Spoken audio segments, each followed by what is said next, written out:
Love this podcast? Support us by leaving us a 5-star review on Apple Podcasts. Hit the link in the episode description to support us now. Thanks for listening and enjoy. Out, out, brief candle. Life's but a walking shadow, a poor player that struts and frets his hour upon the stage and is heard no more. It is a tale told by an idiot, full of sound and fury and signifying nothing. End scene. Thank you. Thank you. It's interesting that that's the line that you would pick. I prefer Lady Macbeth and her monologue. Which one? Out, damn spot. That one. That's a pretty good one. Yeah. It's such a good monologue, and the peeping toms just there being so judgmental. Yeah, right. Like, so she committed some, what is it, regicide? Yes. Who hasn't? Exactly. Hey, like they say in Macbeth, what's done is done. Also, some famous lines from Macbeth include, "By the pricking of my thumbs, something wicked this way comes." And double toil and trouble. Fire, cauldron, boil, and bubble. Most of these Shakespeare plays that were written many, many, many moons ago have some lines that kind of stick. And although there aren't as many from Macbeth as, say, some of his, lighter works or his other tragedies, the Tragedy of Macbeth, I think, is one of the most powerful works that Shakespeare, whoever this Shakespeare person was, created. And I'm super excited to be talking about just some of the cinematic translations of this text onto screen. So yeah, we're talking about Macbeth. I am Nicole. And I'm Rolando. And this is Remakes, Reboots, and Revivals. An original podcast about unoriginality.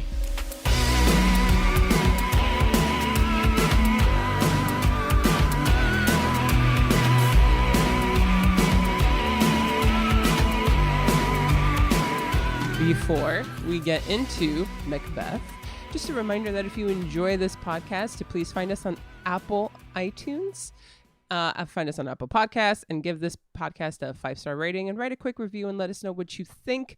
And we'll be sure to read it on the air because we appreciate all and every feedback we get. Yeah, so we're not joined by Eddie Z. He's not a Shakespeare fan.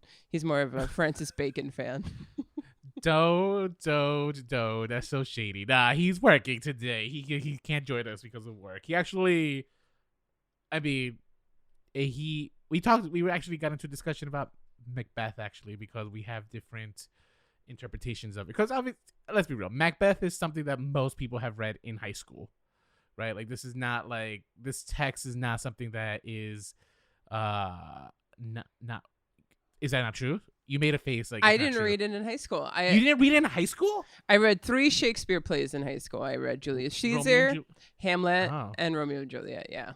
We read we didn't read Julius Caesar. We did Romeo and Juliet and Hamlet and also Macbeth. Oh, wow. So your teacher optioned for Macbeth over Julius Caesar. Oh, Julius, yeah, I guess so. But, Macbeth is a way better... I don't know. Macbeth Julius Caesar's pretty good.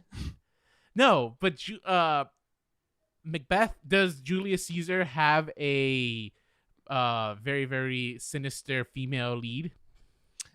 Female, no. Yeah, that's the thing. So I have to assume that's the reason why this teacher, I can't remember which professor, because I read those all 3 different years, but whichever one did, I had to write a paper on Lady Macbeth and why she is one of the best characters in literature. She is. Interesting. Yeah. So I have a fascination with Lady Macbeth. I think she's such a fascinating character because, we're getting right into it, but I'm just saying. So, okay, never mind. So I take that back. Maybe not everyone has read Macbeth in high school, but I feel like a lot of people have read Macbeth in high school. Yeah, well, Macbeth is at least one of those that its reputation precedes it. Even if you haven't seen it, you know the story or the tone of it, and that it's one of the darkest Shakespearean plays. And did you know that it's his shortest tragedy? Some of his plays were really, really long, and things like Henry VIII and Richard III, really, really long pieces. Macbeth is only a tragedy in 5 acts, which is relatively short. Oh, no, I didn't know that. Yeah, and it's also there's a lot of superstitions around this play, especially when it comes to actual theater. But some people think it translates into cinema as well. Some say that even to utter its name in a theater will bring doom to your production. The legend goes that the witches, real witches, were angry that Shakespeare used like actual like curses, like like spells and stuff Mm-hmm. in his text, and therefore they put a curse on this play. Oh, look at So that. if it's performed, it's all obviously hocus pocus nonsense, but that is where this urban legend comes from, because that whole double double toil and trouble, all those spells are supposedly real spells, and witches were very angry that Shakespeare even dared share them on the stage. I mean, hey, I believe it. So, and he does also, well, I believe that they were angry. It's like, what the hell is this guy's problem? Also, the way he portrays witches is not very nice. This is stuff that I learned in high school, but also I had a refresher online. Mm-hmm. But part of the reason that he portrayed witches, actually that witches are so prominent, is because the king at the time was obsessed with the supernatural. So he was just trying to appease the king, who was one of his biggest benefactors to the stage plays. And actually, I think it might have been King Richard. So I think that was James Stewart. It was James Stewart King of James, Scotland. okay, so all right, so he was obsessed with witches to the point that he actually published a book on witches, like a demonology book, and that's where kind of a lot of our lore on witches and like fairies, all that kind of stuff, all comes from a king, because he was just obsessed with like that supernatural stuff, and as a result, it kind of took over. Yeah, I'm so happy you brought that up, actually, because it's hard to pinpoint exactly when, but they say that it was first produced in 1606 at the Globe Theatre, and around 1603, I believe Queen Elizabeth, she died, and she didn't have the crown, so the throne was passed to James Stewart, and he was the King of Scotland, and a lot of people were kind of shocked by that. And James Stewart himself was a controversial figure, and he had like assassination attempts on him like 2 years into his hierarchy or his rule. So everyone was kind of talking about that, and also people were kind of like, oh, how did the King of Scotland get it? So this was kind of like a politically contemporary, fresh thing for Shakespeare to write a play about, which is kind of juicy. Well, that's why Banquo, Banquo, yeah. That's why he is so. We know where Macbeth, the source material, comes from, right? We know Macbeth was a real king. Obviously, Shakespeare took liberties in delivering this play, but Banquo is believed to be part of, I don't think like an assassination actually happened, but Shakespeare needed to like actually like deliver some drama. So realistically, I think Shakespeare had initially planned on having Banquo and Macbeth together, like doing the assassination type. However, because of King James and his lineage, he had to make kind of Banquo kind of not a bad guy. So therefore, Banquo never really took part of those murders. And even though he was never a king, he was still the one who produced a lot of future kings, including King James himself. Or so the legend goes. Wow. Look at this. Listen to the history lesson we are giving you guys today. Isn't this exciting? Well, like I said, Macbeth is a fascinating story. I mean, without a Macbeth, I don't think you would get like a Game of Thrones. Oh, no, absolutely. I think Macbeth's one of Shakespeare's absolute strongest pieces. I think it very much holds up today. And I think that the themes at the core of this story are just some of the most important themes that you can explore when telling a story, right? So the themes range from morality and politics to ambition and power, corruption, and to me, corruption of power, like I've said in multiple episodes, it's just, if you tell a story about that, you have my heart. I love that because power absolutely corrupts. And I think for me, one of the new readings I've had into it as of late, because of I don't know, just life, I never realized like how much of how much of Macbeth was kind of what's that term? Not manifest destiny, right? Like it's what's that terminology? It's like when you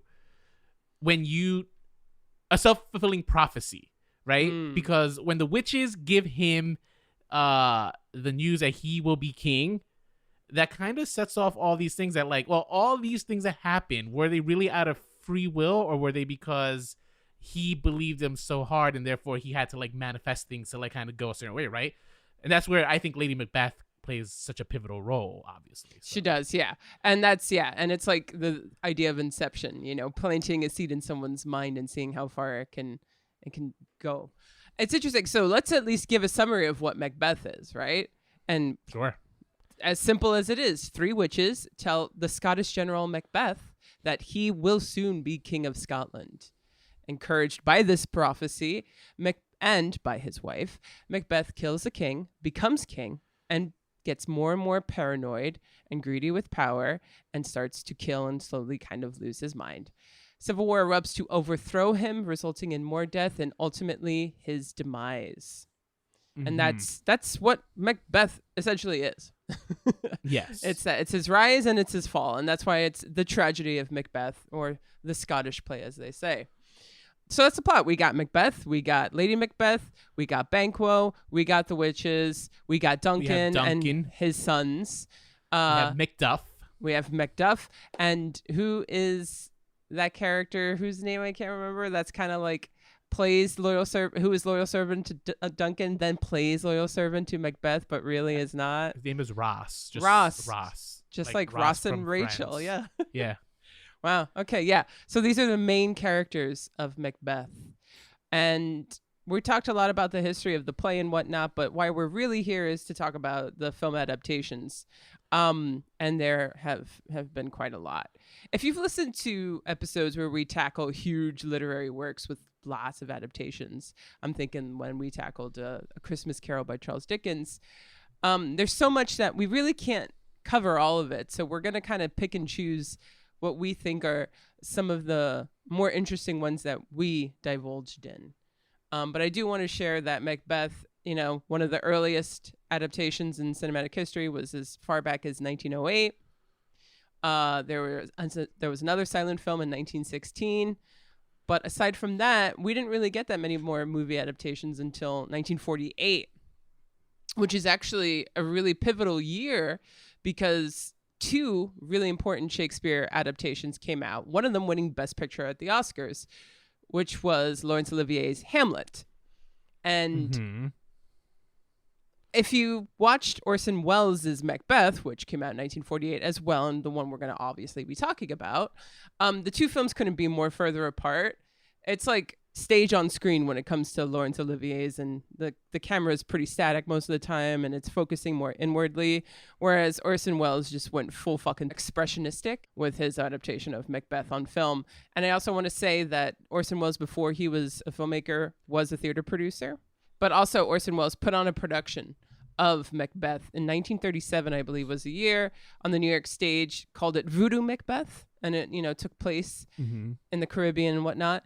And it was supposed to be brilliant. He also did a really, really famous portrayal of production of Julius Caesar, where he made it more politicized and had them all in like trench coats, and it was contemporized and whatnot.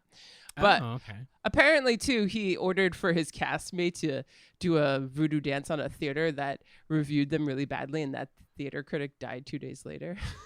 So that's like a folklore against that Voodoo Macbeth. Another urban legend. I would totally see a Voodoo Macbeth. Right? I mean, it would be pretty damn interesting. He made it at a studio that was kind of a B-movie studio at the time, Republic Pictures. And he had less than a month to do it. And he was given old Western film sets to make it on. And he kind of took what he had and he worked it to his advantage. He really, I think, used the scenery that he had to work with in a very interesting way. It felt more expressionistic, where it's like you're in this brand new world. You're not in reality anymore. You're in a cinematic landscape. And, he puts his camera in really interesting angles, and he's got, like wind going off and all these things that just make his frames way more engaging. Obviously, when I say wind, he's got like fans going on the side, going like 1,000 miles per hour and stuff. So it's just, so that's the first film I want to talk about, is the Orson Welles adaptation. Also, this was a complete flop when it came out. The Hamlet one was a complete success. Obviously, it won Best Picture, and this was a flop. It just did not make the money that they were expecting. But of course, Orson Welles went and continued to make more adaptations of Shakespeare's work and stuff. Wait, he made more adaptations of Shakespeare? Yeah, he did Othello in 1951. Oh, okay. I actually think I've seen that one. Oh, yeah? Really? Mm-hmm. Tell me about Orson Welles' Macbeth. Did you watch it? Yes. And did you like it? No. Why not? I'm indifferent.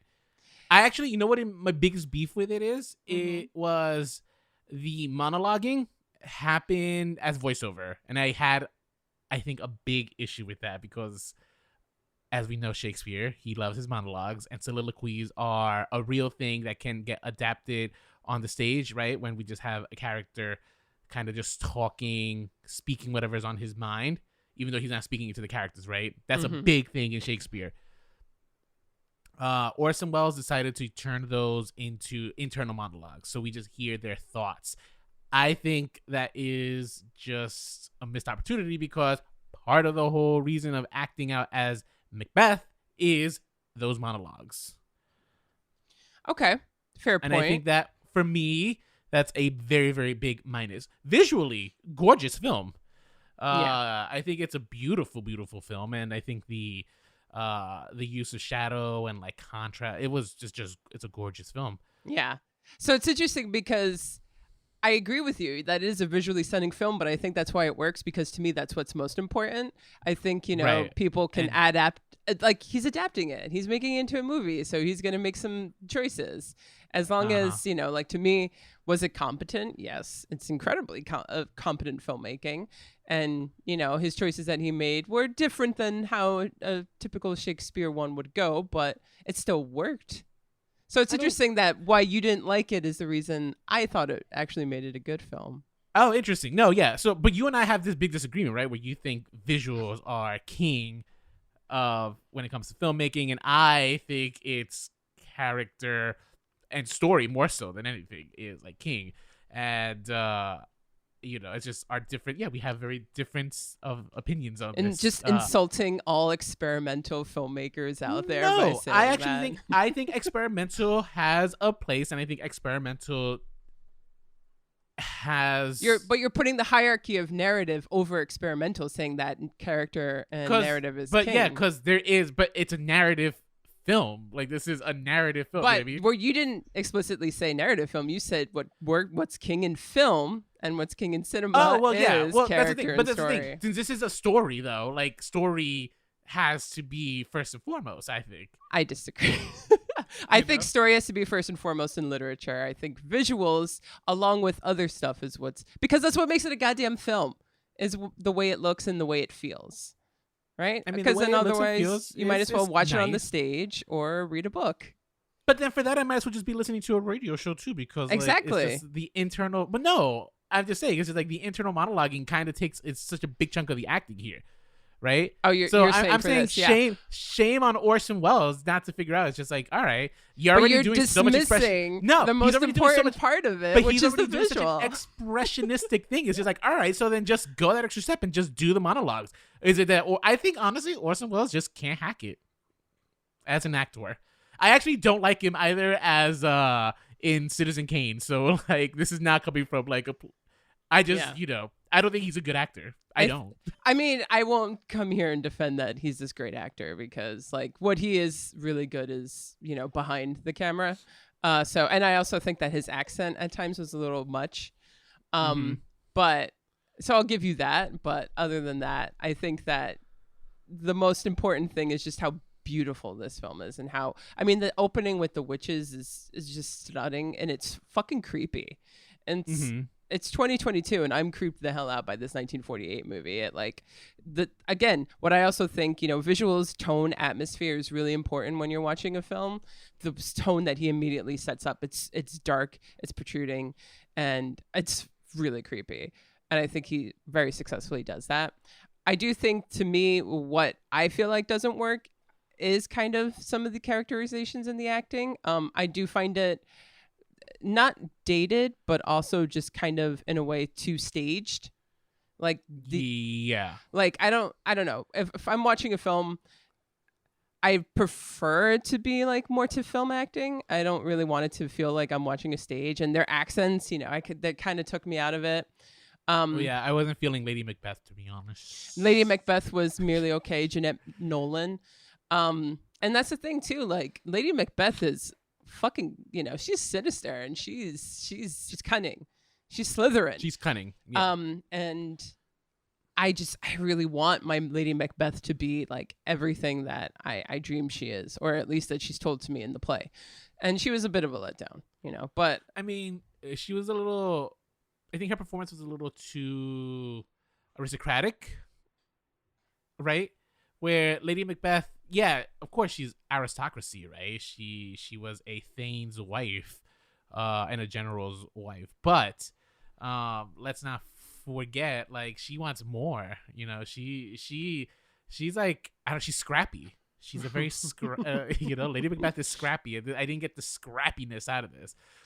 She basically, I mean, let's be in the play. Lady Macbeth basically calls Macbeth a pussy. He's just like, why are you having doubts on murder? Like, just do it, you fucking bitch. Like, that's what she says in Old English, obviously. It was so true. Like, rewatching some of the Macbeths, just hearing some of her lines, I'm like, oh, I know this bitch, and I know what she's saying to him, and I just love it even more, because she pretty much is just like, also towards the end when he's going like kind of crazy and she's like getting embarrassed. I love that shift, because it's like, oh great, I kind of did this, and this kind of sucks, and this is kind of my fault because I was cunning and ambitious, but whatever. Right, which is, I think, another interesting play here, because I think on the stage, all right, so I haven't actually seen Macbeth on stage. I've only seen my real experience of like closest to stage would be Sleep No More in New York City, which is this kind of like performance art piece in the city where the entire building is kind of set up to be different levels. It's kind of contemporary, but you're following actors around however you please and as they reenact scenes from Macbeth, kind of like ghosts in this figure, right? So, the Sleep No More part of that, the whole reason that line comes from this idea that, like, because of the guilt that is wrought upon Lady Macbeth and Macbeth themselves, like, they're kind of cursed to just not be able to really get a good night's sleep anymore. They kind of sleepwalk. And we witness in Lady Macbeth one of those great scenes where she actually is sleepwalking and like kind of trying to get rid of the spot, right? So they took that and they kind of turned it into like a live performance where we get to see all these actors and stuff reenact scenes while you're following them around, right? There's no rhyme or reason how you watch it. You're just watching these actors live their lives. And it's an interesting performance, but I think one of the interesting parts that I remember seeing there was kind of the way they took Lady Macbeth, where she wasn't guilty about how Macbeth was behaving. She was embarrassed and kind of just like, again, get it together, man. Like, we did this and look at us. We're in power now. Yeah. She's kind of heartless, a little bit heartless. Yeah. But then we realize that, like, she obviously, her conscience does manifest in the form of sleepwalking, right? So not in her waking life can she be guilty, but like in her sleeping world, that's where all this guilt comes from. Yeah. You can push it down no matter how hard you try, but it will always come up, whatever, you're not dealing with. Mm-hmm. At times it doesn't work for me because I'm like, I don't know, evil people, man, they don't feel guilt. They don't feel that. Sometimes that part of Lady Macbeth becomes almost too moralistic to me, where it's just like, oh, we're supposed to walk away from this moral, but I guess but it's madness. She ends up getting consumed by madness, and I actually think like billionaires, for example, are, I think if you live your life with privilege, I think it's easy to assume that, like, yeah, they're never gonna feel guilt for like the way they treat humanity. But if you're someone who started off as a millionaire and worked your way to become a billionaire, I think that guilt will eventually look at Howard Hughes. He went crazy. True. And I'm sure he did a lot of evil, terrible things to become one of the richest men in his time. Yeah, I don't know if You know, his guilt is why he went crazy, but for sure. I mean, get I think it manifests in different ways. you. But I guess we got lost. Back to this film. No, I thought it was visually. I think it was a visually wonderful film to look at. But for me, visuals is not all. I think it's important, right? That's not I wouldn't dismiss this film, but just those voiceover was driving me a little mad to the point where I'm just like, ugh, Orson, you couldn't just get another actor to just read me some Shakespeare.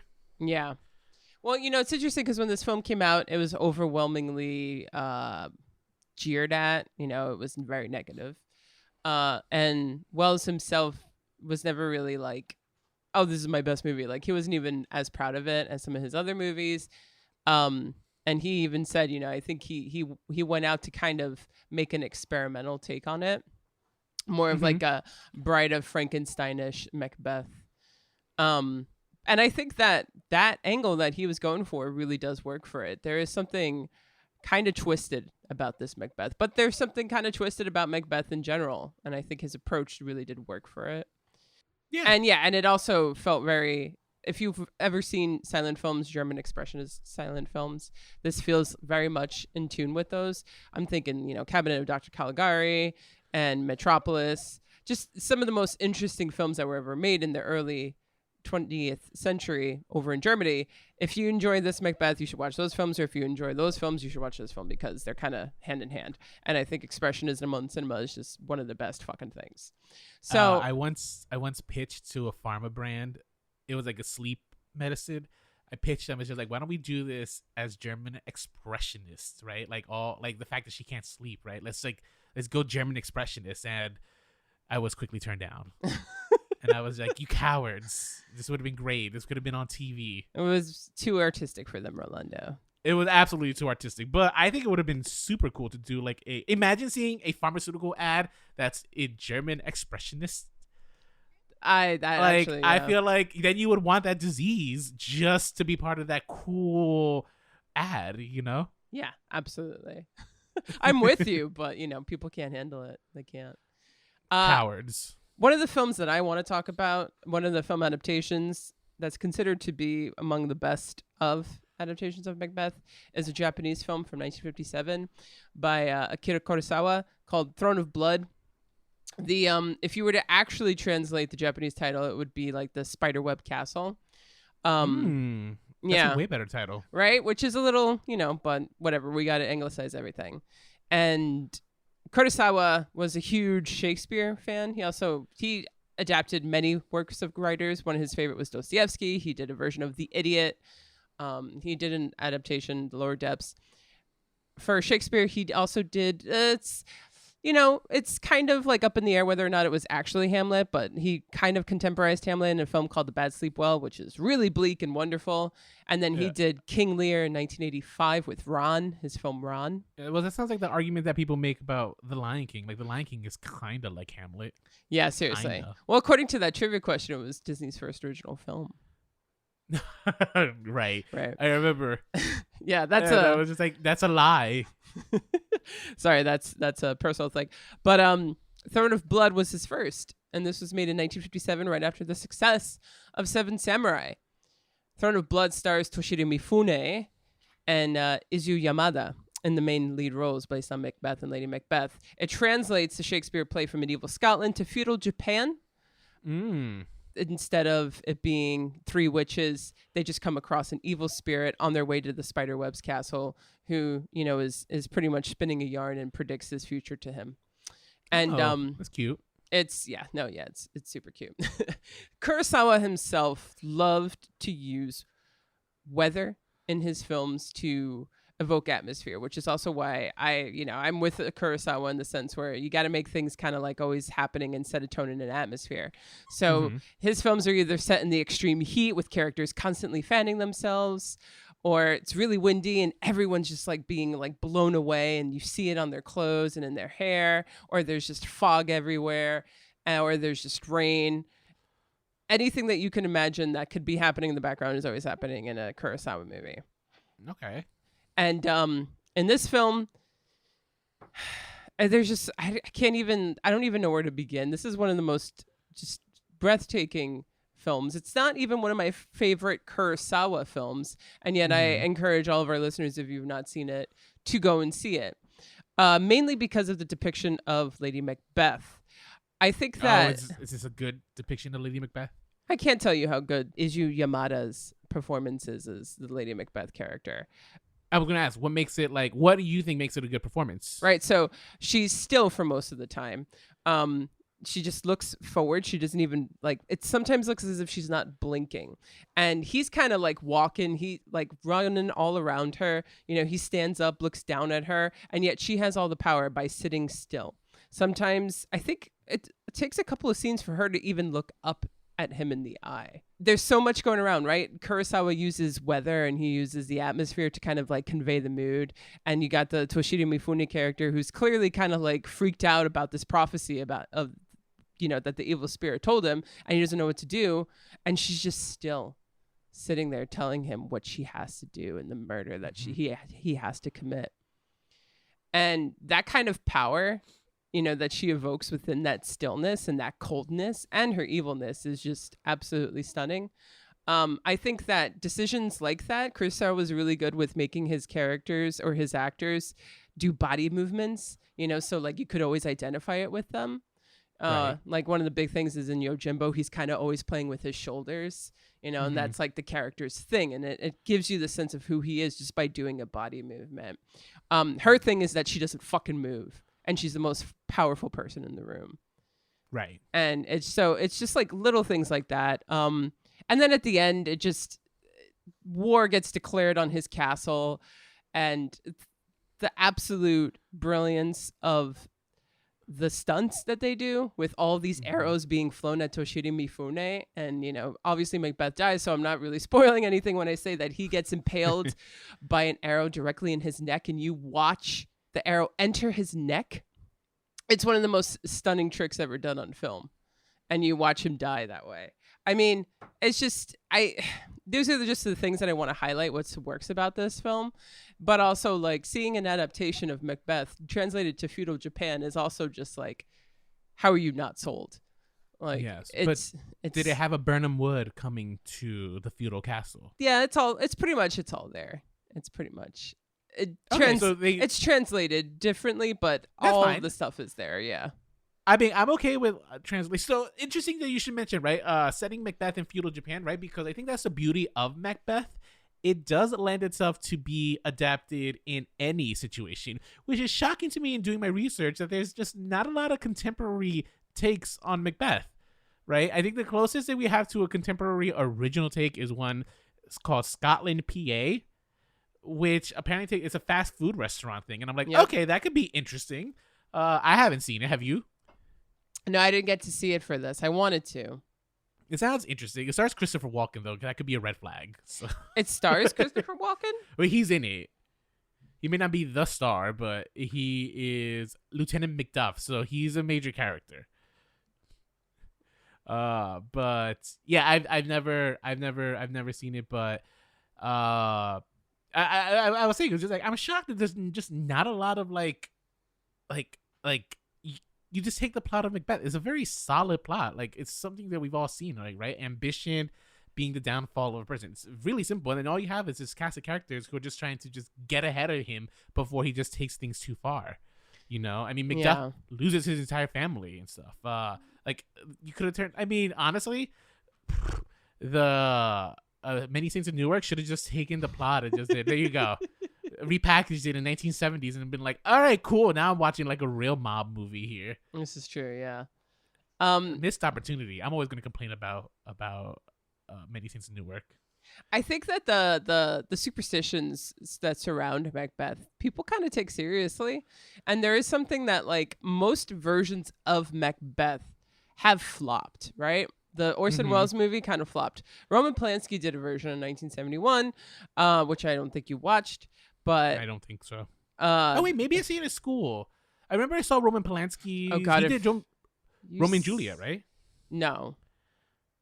Wait. He did Rosemary. Franco Zeffirelli made the film adaptation of Romeo and Juliet in 1968. Are you talking about the one with Leonardo DiCaprio in 1996? No, God, no. Not the Okay, one yeah. with, No, Franco Claire Zeffirelli Danes. did the 68 one. But Maybe that's the one. Roman Polanski did Rosemary's Baby, and he followed up Rosemary's Baby with Macbeth. So a lot of violence and nudity. If you watched that in school, I'd be shocked. No, I don't think I. Yeah. Yeah, that was also kind of a flop. 5 years ago they had a version of Macbeth with Michael Fassbender, and it flopped. Yeah, I never even heard of it, and I like Michael Fassbender. Yeah, I mean the fact that the Macbeth that we're gonna be talking about soon that just came out is not a complete flop is kind of a shock, because I feel like Macbeth has that bad, reputation. But maybe the spell that the witches did back in the early 1600s, maybe it's been broken. I mean, I don't think a spell can transcend like mediums, right? Like, I don't think witches knew that film was going to be a thing, but maybe they did. Who knows? Yeah, maybe. Who knows? Maybe they had the power premonition. Yeah, no. Tragedy of Macbeth. You want to kick things off? Tragedy of Macbeth is the new film by Joel Coen, not Ethan Coen, so it's not a Coen Brothers film. I think Ethan was just not interested in doing it. It's been written for the screen and directed by Joel Coen, produced with him and his wife, Frances McDormand. Oh, wait, Frances McDormand is his wife? Yeah, that's why she's like in practically all the Coen Brother movies. I just assumed they just liked working with her. I didn't know that they were married. No. Nepotism at its finest. They've been married since the 90s at least. Oh. Yeah, I mean, this is a pretty straightforward, truthful, not really doing much in terms of adapting it, adaptation of Macbeth. It's not contemporized. It very much, it's interesting because we talked about the Orson Welles Macbeth and I talked about the Kurosawa Throne of Blood. And I think that Tragedy of Macbeth is inspired by both those films. Oh, interesting. Okay. I mean, I saw the resemblance with the original. With the Orson Welles. But the Orson Welles. Absolutely. I think the approach that Joel Coen took was incredibly cinematic in the sense where he also made it expressionistic. He had no time for making sense of his sets, like the way that the sets work does not fucking matter. And that's one of the best parts about this movie is that gorgeous set design. I mean, the set design of this is top notch. Yeah, like God, be damned if I know how the blueprint of this fucking house or this world works, but it's just so stunning to look in. And everything is unreal in the sense where some of these doors are just really, really huge, and the shadows just cast really dark, large shadows. And even at the end, right when when they're fighting in the king's chamber, and then like when we see like the profile shot, though, it's like the forest is outside, right? And it's just like that makes literally no sense. No sense. Yeah, this is a movie that is all style, some substance. Well, it's if you think that there is substance to the story of Macbeth, because this is a pretty faithful adaptation. I guess I'm talking about the substance of the performances here. So let's talk about then the big thing, because we've already praised the stylistic decision that Joel Coen took, which also, I saw this at home, but I just got myself surround sound, and I was not prepared for how much I would be enjoying the sound of this movie. I was prepared for it to be visually stunning. But holy shit, listening to that in my surround sound was such a treat.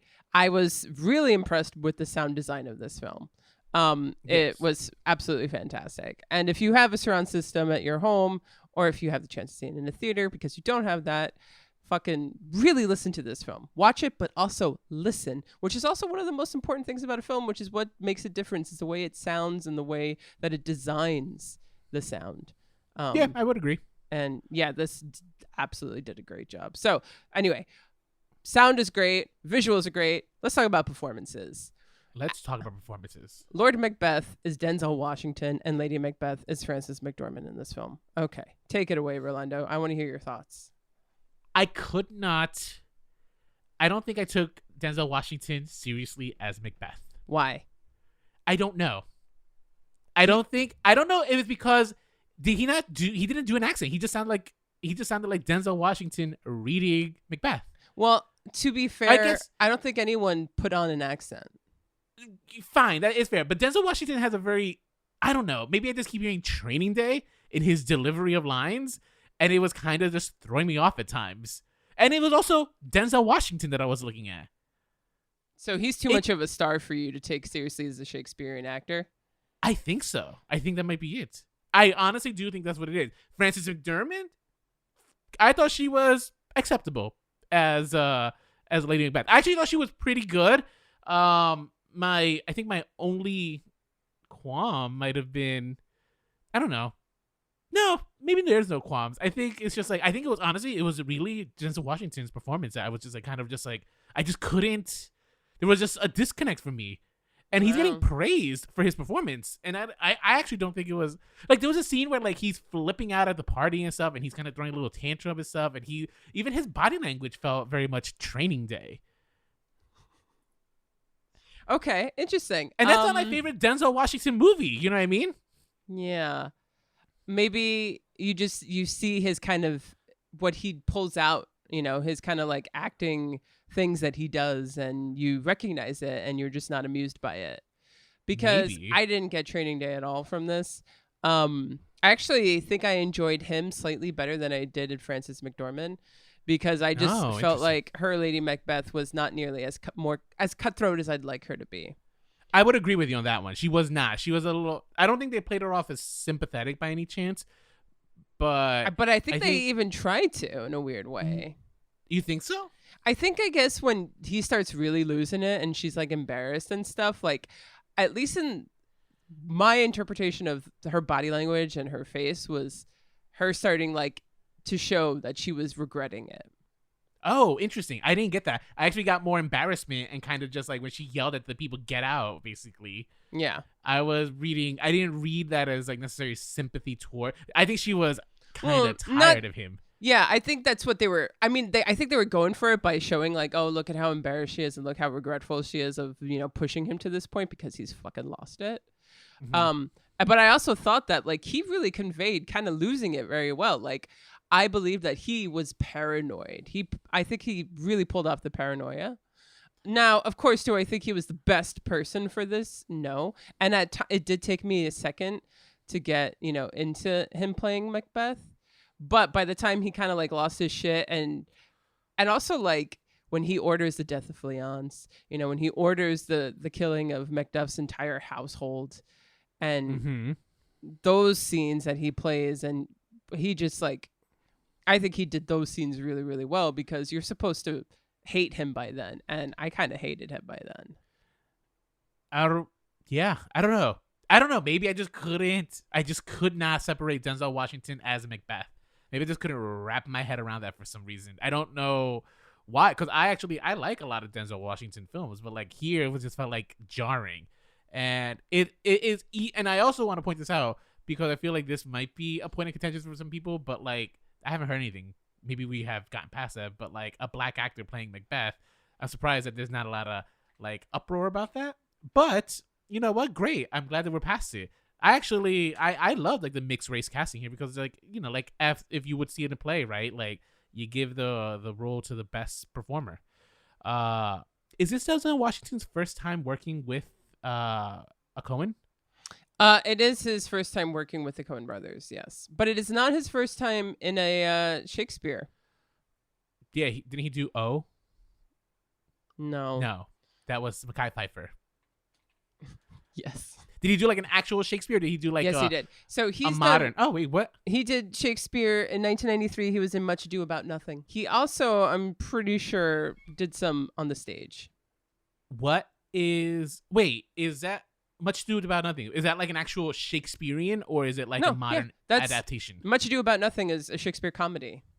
No, I know, but like the Denzel Washington movie, I've never seen it. But is it like a modern retelling of it, or is it like set in Shakespearean times? No, so in the 90s there was this huge thing after Kenneth Branagh made I think like King Lear, Henry something, where they were putting the text of Shakespeare but in contemporary settings. That's why Baz Luhrmann's movie came out. They did like Richard III with Ian McKellen, where it was like 1940s. and Much Ado About Nothing was one of these films that came out. Right. So it was traditional. I think Much Ado About Nothing is Kenneth Branagh, actually. Okay. I was gonna say, but like Romeo and Juliet then with Claire Danes and Leonardo DiCaprio. Yes. Yeah, I said that. Yeah. Right. Okay. Yeah. Does O qualify as that? That was also 90s, wasn't it? I never saw O, so I wouldn't know. I also never saw it, but like O was Othello. Yes. So I guess it does. I think it takes place in like a high school or something. It's like a high school. Mm-hmm. But okay. All right, fine. But I think it's also like I give props to an actor who can say a Shakespearean line and say it in the way where we're supposed to get it, right? Because like most people aren't really well versed when it comes to like Shakespearean the Shakespearean tongue, right? Like you need to hear it. Old English. Yeah, Old English. You need to hear it in a certain way to really get what is going on there. And there's this one scene where he's sitting on his throne and one of his like, the loyal servants is there and he's like insulting him and he calls him "thou lily-livered boy." And the way he says it, face and stuff. Yeah, that was a good scene. Yeah, because like he's such a jackass. Like you really feel that he's drunk with power. His delivery of Shakespearean lines and the way that you get it, right? You get that he's turning into this fucking dipshit who's just like gone in his ambition and his power, and he's treating this guy like an asshole. Like he said the lines so perfectly. And then those were good scenes. And also, I mean, who doesn't love a fucking good Shakespeare insult? I mean, come on, thou lily-livered boy. That's just so good, I know. Well, I mean, Canterbury Tale also had a lot of good insults, right? A lot of that old English stuff. Yeah. It's so good. No, I preferred Frances McDormand over Denzel Washington. I don't know why. It was just the way it was as I was just watching the movie. Now let me tell you who I loved, right? Tell me. I loved Alex Hassel as Ross because he had his waist cinched to the high heavens. His outfits were all on fucking point. He was, I mean, what a look. Now that is someone who, when you see him on screen, he's just like, yeah, I'm looking at that guy on screen. I don't know. I've never seen him in anything else, but like I thought he was good. All around, my favorite performance though came from The Witch. You said you liked Alex Hassel? Yeah, wasn't he Ross? You have seen him before. What have I seen him in? You saw him in Cowboy Bebop. Who was he in Cowboy Bebop? He was the villain. Oh shit! Was he? Wow. Okay. Well, I take it back. He was good in this role. He was vicious, yeah. He actually, no, I didn't hate Vicious. He tried to do whatever he could do with that role, but like Vicious was already I remember arguing this. Vicious was already such a poorly developed character to begin with, so it's just like he had nothing. Yeah, no, for sure. No, I thought, his portrayal as Ross. He also got me, and that was also good, directing and editing, where I thought he was going to kill Fleance, and then he didn't. He actually saved him, so that was really nice. He couldn't because we know that Banquo will... We know, but still, it was like the way that they set it up. If you let yourself get fooled with the movie and didn't buy the story, I will say King Duncan, Brendan Gleeson, fantastic actor. His son Malcolm, okay for me. I wasn't really rooting for Malcolm to overthrow and take his father's. Son? Yeah. Yeah, neither was I. I mean, I didn't really care. But I thought Macduff was really interesting. And we saw Macduff earlier in 2021 in The Heights. He was in the Heights movie. He played Benny. Oh, so seeing Benny? Him in a Shakespearean role was really nice. And he did a very good job. Yeah, he was good. He was good. He was also in Black Klansman. And I think he played Dr. Dre in Straight Outta Compton. If you ever saw that movie. I never saw it. I think so, because that's where I also sound familiar. So I think that the supporting cast was also pretty good, but it's called Macbeth. It's Macbeth's story, and the fact that Denzel just didn't do it for you is kind of disappointing. Well, yeah, but like, I mean, to you know how you say it's just like visuals are so important and blah blah blah blah blah. I mean, honestly, like the visuals here did win me over. I didn't hate this movie, but hang on, you forgot to mention the best performance in this movie. Catherine Hunter as the witch. Yes, I absolutely agree. I will probably say this actually. If the visuals didn't win me over, it was her performance as the witches was phenomenal. That was absolutely. I mean, the way she just contorted her body and then to recite these Shakespeare. Now she recited me Shakespeare in a very convincing way, and it also felt original and fresh in her performance. And the camera trickery that Coen did in order to even evoke kind of like this otherworldliness with her was so good. Like when she's standing on like the water, and then you see the other two reflections on the bottom, like it was just like stunning, absolutely stunning. I loved it. Which was easily the best part of the movie. I want to watch a whole movie. They're going to give her a prequel, I assume, right? One day, where we get to see like her story. Yeah, I couldn't agree more. I mean, Catherine Hunter, this is what fucking real acting is. You know, in that way, I would agree with you because Denzel's too much of a star, and like, there's no way that I could ever see him disappear into a role or just do anything of that magnitude.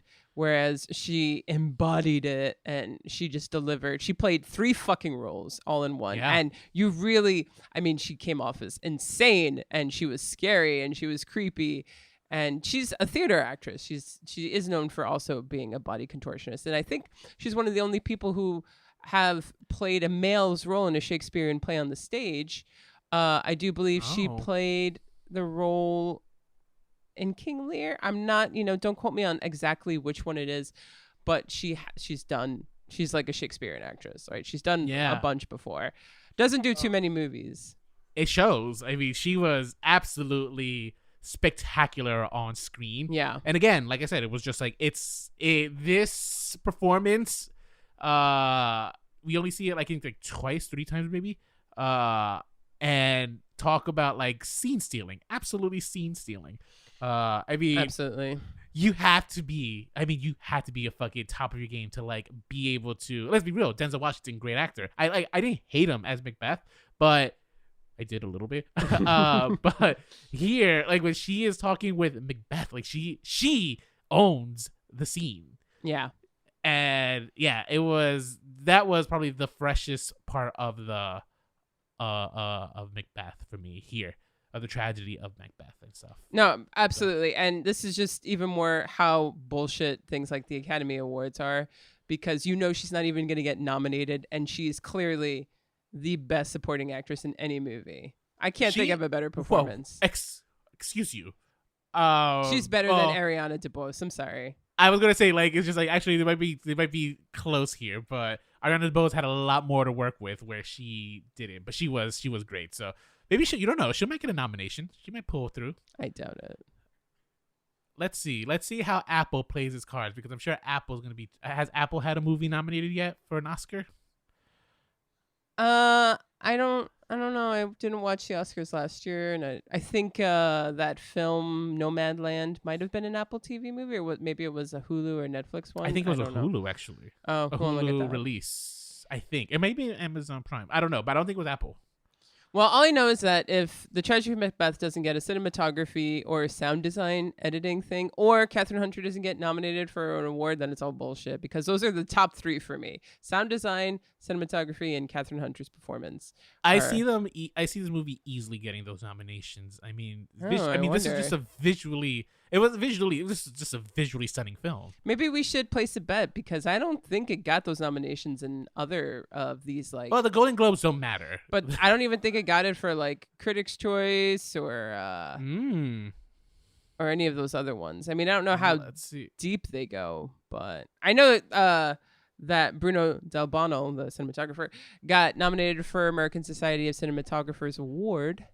All right, well, there's something. So let's see if he gets that. I do want to say, too, as a cinephile and stuff, most people think I agree with something like auteur theory, where like the director is king and everybody else is just, there to help him.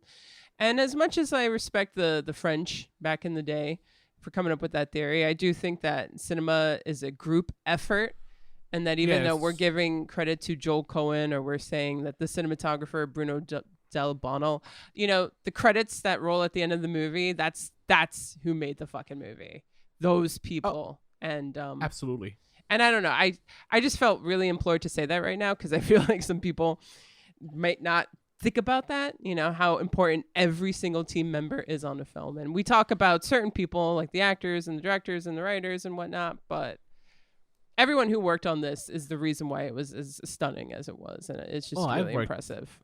I mean, I've worked on projects where like just the executive producer thinks he's the most important person, period, you know? So it's just like, I get it. And it's usually not. Filmmaking is collaborative process. Hey, even if you look at our social media, right? Like, that was a collaborative effort. Nicole filmed her stuff. I had to film some stuff, and I was just like, all right, let's see how we could put this all together and make it work, you know? And that was just a joint effort idea. So even, I'm just saying, it's just like when it comes to media production, it is all collaborative. It's very rarely one single person doing it all. So yeah, no, I agree with you. And I don't think anyone's gonna be shocked when I say this, but I don't know names of, you know, the DPs. I don't know the names of the lighting geek crew and stuff. I only really know the director's name, but that's just Hollywood marketing, right? I fall victim to that game that they play, the name game. Yeah. But I that's not to say that I have a respect for them, because like I understand, like, you know, it's a collaborative process. It's not just one person. Absolutely. So yeah, and that's also why awards are bullshit. So, but yeah, so well, what are you talking about? The awards are giving it to those people. The big names we remember, obviously, best director, but like they do have best lighting, best sound design, best editing. They have best cinematography, but I don't remember the last time they gave an award for best lighting or best grips or. Yeah, those are usually. I actually don't think those awards go out during the actual show. They actually get like handed out during the red carpet. Oh, when nobody cares. When nobody cares. That's true. Oh my god! But they are there. You know. That's hilarious. Well, those are some of our thoughts on the Tragedy of Macbeth. Are you a Shakespeare fan? Have you seen any of these film adaptations? Maybe we didn't cover one that you think we should have covered. Let us know your thoughts. Ways you can let us know your thoughts. Email us, remakes.reboots@gmail.com. We are on Instagram at Remakes Reboots Revivals. We're at Twitter at Remakes Podcast. You can find us on Facebook.com/Remakes Reboots Revivals. We're also on YouTube. Search for Remakes Reboots Revivals. And if you call us, we have a phone number that you could call and share your thoughts and let your voice be heard and maybe even played on one of our episodes. And if you call this number, that's where you can leave us a message. That number is 862-248-2326, 862-248-2326. And now I just want to look up Shakespeare insults because they're just so fucking fantastic. Oh, I'm sure you'll get plenty. They are good. Out of my sight, thou dost infect my eyes. That's from Richard III. Yeah. Have you read any Shakespearean sonnets? Because I had to do that also in high school. Yeah, no, I love his sonnets. I used to know a sonnet by heart because there's one that is so different from the rest, and it's should I try and remember it right now, or should we bid everyone adieu? That's up to you. Those lips that love's own hands did make breathe forth the sound that said I hate, and when she saw my languished state, straight to my heart did mercy come, chiding the tongue that ever sweet was used in giving gentle doom, and taught it thus anew to greet. That much I remember, and then the second part I still got to work on. So. Clap, clap, clap. Thank you. That's still better than, you know. And Rolando can testify to the fact that I had my eyes closed when I was saying that, so I was literally doing it from my memory. Mm-hmm. So, yeah. Anyway. So, yeah, Shakespeare, guys. What fun. And until next time, stay an original.